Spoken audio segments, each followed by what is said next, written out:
بسم الله الرحمن الرحيم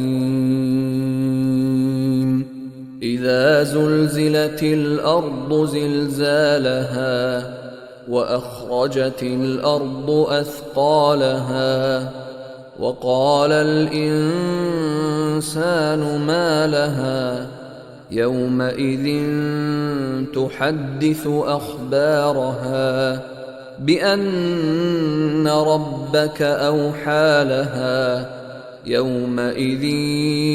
يصدر الناس أشتاتا ليروا أعمالهم